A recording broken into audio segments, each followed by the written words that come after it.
ನಮಸ್ತೆ Karnataka. Digital news Kannada YouTube ಚಾನಲ್ಗೆ ಸುಸ್ವಾಗತ. ಜಾಗತಿಕ ತಾಪಮಾನ ಏರಿಕೆಯಿಂದಾಗಿ ಹಿಮಾಲಯದ ಹಿಮನದಿಗಳು ಅಧಿಕ ಪ್ರಮಾಣದಲ್ಲಿ ಕರಗಿ ನೀರಾಗ್ತಿವೆ. ಅಲ್ಲದೆ ಜಗತ್ತಿನ 140 ಕೋಟಿ ಜನರು ಹಿಮಾಲಯದಲ್ಲಿ ಹುಟ್ಟುವ ನದಿಗಳ ನೀರಿನ ಮೇಲೆ ಅವಲಂಬಿತರಾಗಿದ್ದಾರೆ. ದುರಂತ ಅಂದ್ರೆ ಹಿಮ ಬೀಳುವುದು ತೀವ್ರಗತಿಯಲ್ಲಿ ಕಡಿಮೆಯಾಗ್ತಾಗಿದ್ದು, ಮುಂದಿನ ಕೆಲವು ದಶಕಗಳಲ್ಲಿ ಆ ಹಿಮನದಿಗಳು ಜೊತೆಗೆ ಜೀವನಾಡಿಯಾಗಿರುವಂತಹ ನದಿಗಳು ಬತ್ತಿ ಹೋಗಲಿವೆಯಂತೆ. ಗಂಗಾ ನದಿ ಕೆಲವೇ ವರ್ಷಗಳಲ್ಲಿ ಬತ್ತಿ ಹೋಗಲಿದೆ. ಸರಸ್ವತಿ ನದಿ ಹೇಗೆ ಬತ್ತಿ ಬಳಲಾಯಿತೋ ಅದೇ ತೆರನಾಗಿ ಮುಂದಿನ 10 ವರ್ಷಗಳಲ್ಲಿ ಗಂಗಾ ನದಿ ಇತಿಹಾಸ ಪುಟಗಳನ್ನ ಸೇರಲಿದೆ. ಹಾಗಾದ್ರೆ ಹಿಮನದಿ ಕರಗಿದ್ರೆ ನದಿಗಳು ಬತ್ತಿ ಹೋಗೋದಾದ್ರೂ ಯಾಕೆ? ನದಿಗಳು ಬತ್ತಿ ಹೋದ್ರೆ ನೀರಿನ ಅಭಾವ ಹೇಗೆ ನಮ್ಮನ್ನ ಕಾಡಲಿದೆ? ಒಂದು ನದಿ ಬತ್ತಿ ಹೋದ್ರೆ ಇಡೀ ದೇಶವೇ ಮಮ್ಮಲ ಮರಗೋದು ಗ್ಯಾರಂಟಿ. ಈ ಎಲ್ಲ ಕುರಿತಂತೆ ಮಾಹಿತಿಯನ್ನ ಕೊಡ್ತಾ ಹೋಗ್ತೀವಿ. ಆದ್ರೆ ಅದಕ್ಕಿಂತ ಮುಂಚೆ ಈ ನದಿಗಳು ಪ್ರಕೃತಿಯ ಮೇಲೆ ಮಾಡ್ತಾ ಇರುವ ಈ ಪ್ರಕೃತಿ ವಿಕೋಪಕ್ಕೆ ನಾವೇ ಕಾರಣೀಕರ್ತರು. ಅದರಲ್ಲೂ ಈ ಫ್ಯಾಕ್ಟರಿಯವರು. ಯಮುನಾ ನದಿ ಹೇಗೆ ದೆಹಲಿ ಜನರನ್ನ ಕಂಟಕವಾಗಿ ಕಾಡ್ತಾ ಇದೆಯಲ್ಲ, ಅದೇ ತೆರನಾಗಿ ಈ ಯಮುನಾ ನದಿ ಮತ್ತು ಗಂಗಾ ನದಿ ಅತಿ ಹೆಚ್ಚಾಗಿ ಮಲಿನವಾಗುವುದಕ್ಕೆ ಕಾರಣೀಕರ್ತರು ನಮ್ಮನ್ನ ಆಳ್ತಾ ಇರುವ ಸರ್ಕಾರಗಳು. ನಮಗೆ ನೌಕರಿ ಉದ್ಯೋಗ ಕೊಡ್ತೀವಿ ಅಂತ ಹೇಳಿಕೊಂಡು ಫ್ಯಾಕ್ಟರಿಗಳನ್ನ ನಡೆಸ್ತಾ ಇದ್ದಾರಲ್ಲ, ಅವರೇ ಕಾರಣೀಕರ್ತರು. ಹಂಗಾದ್ರೆ ನಿಮ್ಮ ಅನಿಸಿಕೆಯನ್ನು ಕಮೆಂಟ್ ಮೂಲಕ ತಿಳಿಸಿ. ಬನ್ನಿ ವಿಡಿಯೋವನ್ನ ಶುರು ಮಾಡೋಣ.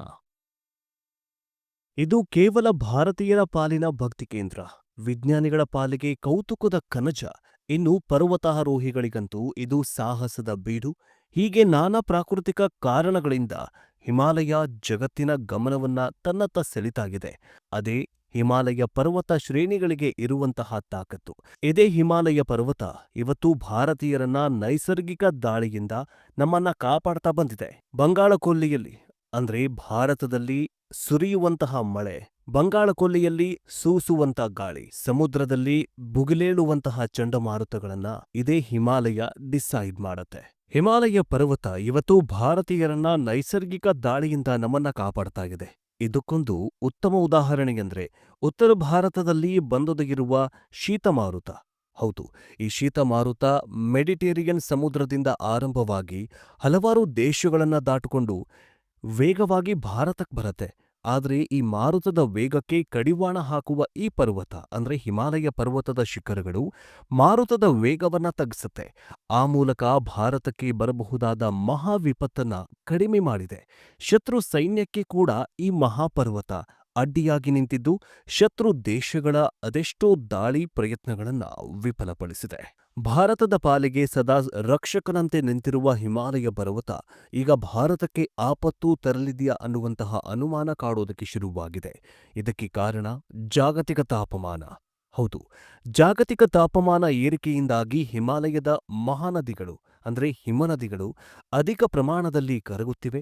ಅಲ್ಲದೆ ಜಗತ್ತಿನ 140 ಕೋಟಿ ಜನರು ಹಿಮಾಲಯದಲ್ಲಿ ಹುಟ್ಟುವ ನದಿಗಳ ನೀರಿನ ಮೇಲೆ ಅವಲಂಬಿತರಾಗಿದ್ದಾರೆ. ದುರಂತ ಅಂದ್ರೆ ಹಿಮ ಬೀಳುವುದು ತೀವ್ರಗತಿಯಲ್ಲಿ ಕಡಿಮೆಯಾಗ್ತಾಗಿದ್ದು, ಮುಂದಿನ ಕೆಲವೇ ದಶಕಗಳಲ್ಲಿ ಅದು ನಿಂತು ಹೋಗಲಿದೆ.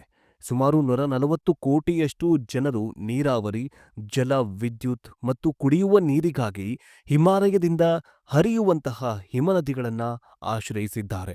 ಬೇಸಿಗೆ ಕಾಲದಲ್ಲಿ ಹಿಮ ಕರಗುವಿಕೆ ಸಾಮಾನ್ಯವಾಗಿದ್ರೂ ಹಿಮನದಿಗಳಲ್ಲಿನ ನೀರ್ಗಲ್ಲುಗಳ ಕರಗುವಿಕೆ ಕಳೆದ 10 ವರ್ಷಗಳಲ್ಲಿ ಜಾಸ್ತಿಯಾಗಿದೆ. ಈ ರೀತಿ ಹೆಚ್ಚಿನ ಪ್ರಮಾಣದಲ್ಲಿ ಹಿಮ ಕರಗಿದ್ರೆ ನೀರಿನ ಕೊರತೆ ಉಂಟಾಗಬಹುದು ಅಂತ ಅಧ್ಯಯನಕಾರರು ಹೇಳ್ತಾಗಿದ್ದಾರೆ. ಹಿಮಾಲಯದ ಹಿಮನದಿಗಳು ಅನಿರೀಕ್ಷಿತ ಮಟ್ಟದಲ್ಲಿ ಕರಗುತ್ತಿವೆ. ಕಳೆದ ಕೆಲವು ದಶಕಗಳಲ್ಲಿ ಈ ಹಿಮಾಲಯದ ಹಿಮನದಿಗಳು ಸುಮಾರು 10 ಪಟ್ಟು ಕರಗಿವೆಯಂತೆ. 400ರಿಂದ 700 ವರ್ಷಗಳ ಹಿಂದಿನ ಲಿಟಲ್ ಐಸ್ ಏಜ್ ನಂತರ ಇದೇ ಮೊಟ್ಟಮೊದಲ ಬಾರಿಗೆ ಈ ರೀತಿಯಲ್ಲಿ ಕರಗ್ತಾಗಿವೆಯಂತೆ. ಇದನ್ನ ಇಂಗ್ಲೆಂಡ್ನ ಲೀಡ್ಸ್ ವಿಶ್ವವಿದ್ಯಾಲಯ ಅಧ್ಯಯನ ಮಾಡಿ ಹೇಳಿದೆ. 1975ರಿಂದ 2000ವರೆಗೆ ಹೋಲಿಸಿದ್ರೆ 2000ನೇ ಇಸವಿ ನಂತರ ಹಿಮಪರ್ವತಗಳ ಕರಗುವಿಕೆ ಪ್ರಮಾಣ ಹೆಚ್ಚಾಗಿದೆ ಅಂತ 2019ರಲ್ಲಿ ಸೈನ್ಸ್ ಅಡ್ವಾನ್ಸಸ್ನಲ್ಲಿ ಅಧ್ಯಯನವೊಂದು ತಿಳಿಸಿದೆ. ಇದರಿಂದಾಗಿ ಗಂಗಾ ನದಿ ತಟದಲ್ಲಿ ವಾಸಿಸ್ತಾ ಇರುವ ಉತ್ತರಾಖಂಡದಿಂದ ಬಾಂಗ್ಲಾದೇಶದವರೆಗಿನ ಸುಮಾರು 600 ಮಿಲಿಯನ್ ಮಂದಿಯ ಜೀವನಕ್ಕೆ ಸಂಕಷ್ಟ ಬರಲಿದೆ ಅಂತ ಎಚ್ಚರಿಕೆಯನ್ನ ಕೊಡಲಾಗಿದೆ. ಇನ್ನು ಗಡಾರ್ ಬಿಡಾರ್ ಮಿಲಿಟರಿ ಪೋಸ್ಟ್ ಕ್ಯಾಂಪ್ಗಳು ಮತ್ತು ಮಿಲಿಟರಿ ವಸತಿಗಳನ್ನು ಕಟ್ಟಿಕೊಂಡು ಲಕ್ಷಾಂತರ ವಾಹನಗಳನ್ನು ಚಲಿಸುತ್ತಾ ವಿಷ ಅನಿಲ ಸುರಿಸ್ತಾ ಹಿಮ ಸಾಮ್ರಾಜ್ಯಕ್ಕೆ ಬೆಂಕಿ ಹಚ್ತಾ ಇದೆ ಇದೇ ಚೀನಾ ವಿಮಾನ ನಿಲ್ದಾಣಗಳನ್ನೇ ನಿರ್ಮಿಸ್ತಾ ಇದೆ. ಹಿಮಪಾತ, ಹಿಮಗಲ್ಲು, ಹಿಮ ಸರೋವರಗಳು ಕುಸಿದು ಹಿಮಾಲಯದ ಪರ್ವತ ಶ್ರೇಣಿಗಳು ಬೋಳು ಬೆಟ್ಟಗಳಾಗಿ ಪರಿವರ್ತನೆಯಾಗ್ತಾ ಇದ್ದಾವೆ. ಭೂಮಿ ಆಕಾಶದ ಮಧ್ಯೆ ಏರ್ಪಟ್ಟಿದ್ದ ಲಕ್ಷಾಂತರ ವರ್ಷಗಳ ತಾಳಮೇಳದ ಪರಿಸರ ಕೊಂಡಿಗಳು ಛಿದ್ರವಾಗ್ತಿವೆ. ಹಿಮಾಲಯದ ತಪ್ಪಲುಗಳಲ್ಲಿ ಲಕ್ಷಾಂತರ ವರ್ಷಗಳಿಂದ ತಾಯಿಯನ್ನ ತಬ್ಬಿಕೊಂಡಂತೆ ಬದುಕು ನಡೆಸ್ತಾ ಇದ್ದ ನೀರ್ಗಲ್ಲು, ಹಿಮನದಿಗಳು ಮಾನವಜನ್ಯ ಚಟುವಟಿಕೆಗಳಿಂದಾಗಿ ಛಿದ್ರಗೊಂಡು ಮಾಯವಾಗ್ತಿವೆ. ಚೀನಾ ಹಿಮಾಲಯದಲ್ಲಿ ಹುಟ್ಟಿ ಹರಿಯುವ ಎಲ್ಲಾ ನದಿಗಳ ಮೇಲೆ ನೂರಾರು ಅಣೆಕಟ್ಟು, ವಿದ್ಯುತ್ ಯೋಜನೆಗಳನ್ನು ಕಟ್ಟುತ್ತಾ ಹರಿಯುವ ನೀರಿನ ಅಡ್ಡಗಾಲು ಹಾಕಿ ಹಿಮಾಲಯವನ್ನ ಹೈರಾಣು ಮಾಡಿ ಹಾಕ್ಬಿಟ್ಟಿದೆ. ಅದರಲ್ಲೂ ಈ ಚೀನಾ ಅಂತ ಇದೆಯಲ್ಲ, ಈ ಚೀನಾ ಹಿಮಾಲಯದ ಪಕ್ಕದಲ್ಲಿಯೇ ಅನೇಕ ಫ್ಯಾಕ್ಟರಿಗಳನ್ನ, ವಾಹನಗಳನ್ನ, ಜೊತೆಗೆ ಅಣೆಕಟ್ಟುಗಳನ್ನ, ತಮ್ಮ ಪ್ರಾಜೆಕ್ಟ್ಗಳನ್ನ ಅಲ್ಲೇ ನಿರ್ಮಾಣ ಮಾಡಿಕೊಂಡು ಹಿಮಾಲಯ ಕರಗೋದಕ್ಕೆ ಎಲ್ಲೋ ಒಂದು ಕಡೆ ಸಹಾಯ ಮಾಡ್ತಾ ಇದೆ. ಅಂದ್ರೆ ಹಿಮಾಲಯ ಕರಗುವಿಕೆಯಲ್ಲಿ ಚೀನಾದ ಪಾತ್ರ ಬಹುದೊಡ್ಡ ಪಾತ್ರ ಇದೆ ಅಂತ ವಿಜ್ಞಾನಿಗಳು ಹೇಳ್ತಾ ಇದ್ದಾರೆ. ಮುಂದಿನ ದಿನಗಳಲ್ಲಿ ಒಂದೇ ಒಂದು ಫ್ಯಾಕ್ಟರಿ ಜಾಸ್ತಿ ಆದ್ರೆ ಹಿಮಾಲಯದಲ್ಲಿದ್ದಂತಹ ಹಿಮನದಿಗಳು ಕರಗಿದ್ದೆಯಾದಲ್ಲಿ ಗಂಗಾ ನದಿ ಒಣಗಿ ಹೋಗಲಿದೆ ಅಂತ ಭವಿಷ್ಯವಾಣಿಯನ್ನ ನುಡಿದಿದ್ದಾರೆ ಈ ವಿಜ್ಞಾನಿಗಳು. ಇನ್ನು ಹಿಮಾಲಯದಲ್ಲಿರುವಂತಹ ಹಿಮನದಿಗಳು ಕೊರಗಿದ್ರೆ ಗಂಗಾ ನದಿ ಹೆಂಗೆ ಒಣಗಿ ಹೋಗತ್ತೆ ಅಂದ್ರೆ, ಈಗ ಗಂಗಾ ನದಿಯ ಉಗಮ ಸ್ಥಾನ ಗಂಗೆ ಎಲ್ಲಿ ಹುಟ್ಟುತ್ತಾಳೆ, ಗಂಗಾ ನದಿಯ ನೀರು ಎಲ್ಲಿ ಹರಿಯತ್ತೆ ಅಂತಂದ್ರೆ ಹಿಮಾಲಯದಿಂದ ಹರ್ಕೊಂಡು ಬರತ್ತೆ. ಹರಿದುಕೊಂಡು ಬಂದ ನಂತರ ಮುಂದೆ ಸಮುದ್ರದ ಪಾಲಾಗತ್ತೆ. ಆದ್ರೆ ಹಿಮಾಲಯದಲ್ಲಿ ಹಿಮನದಿಗಳು ಕರಗಿ ನೀರಾಗಿದ್ರೆ ಹೆಚ್ಚಾಗ್ಬೇಕಲ್ವಾ ಅಂತ ನಿಮ್ಗನಿಸಬಹುದು. ಆದ್ರೆ ಹೆಚ್ಚಾದ ನಂತರ ಈಗ ನೋಡಿ, ಆಗಾಗ ಮಳೆ ಬರ್ತಾ ಇದೆ. ಹಿಮನದಿಗಳು ಅಥವಾ ಹಿಮಾಲಯ ಕರಗಿದ್ರೆ ಪ್ರಕೃತಿ ವಿಕೋಪ ಅಂದ್ರೆ ಅಕಾಲಿಕ ಮಳೆ ಬರತ್ತೆ. ಯಾವಾಗ ಬೇಕಾದ ಮಳೆ ಬರತ್ತೆ, ಚಳಿ ಆಗತ್ತೆ. ಜಾಗತಿಕ ತಾಪಮಾನ ಏರಿಕೆಯಿಂದಾಗಿ ಹಿಮಾಲಯದ ಮಹಾನದಿಗಳು ಅಂದ್ರೆ ಹಿಮನದಿಗಳು ಅಧಿಕ ಪ್ರಮಾಣದಲ್ಲಿ ಕರಗುತ್ತಿವೆ. ಅಲ್ಲದೆ ಜಗತ್ತಿನ 140 ಕೋಟಿ ಜನರು ಹಿಮಾಲಯದಲ್ಲಿ ಹುಟ್ಟುವ ನದಿಗಳ ನೀರಿನ ಮೇಲೆ ಅವಲಂಬಿತರಾಗಿದ್ದಾರೆ. ದುರಂತ ಅಂದ್ರೆ ಹಿಮ ಬೀಳುವುದು ತೀವ್ರಗತಿಯಲ್ಲಿ ಕಡಿಮೆಯಾಗ್ತಾ ಇದ್ದು ಮುಂದಿನ ಕೆಲವೇ ದಶಕಗಳಲ್ಲಿ ಅದು ನಿಂತು ಹೋಗಲಿದೆ. ಸುಮಾರು 140 ಕೋಟಿಯಷ್ಟು ಜನರು ನೀರಾವರಿ, ಜಲ ವಿದ್ಯುತ್ ಮತ್ತು ಕುಡಿಯುವ ನೀರಿಗಾಗಿ ಹಿಮಾಲಯದಿಂದ ಹರಿಯುವಂತಹ ಹಿಮನದಿಗಳನ್ನು ಆಶ್ರಯಿಸಿದ್ದಾರೆ.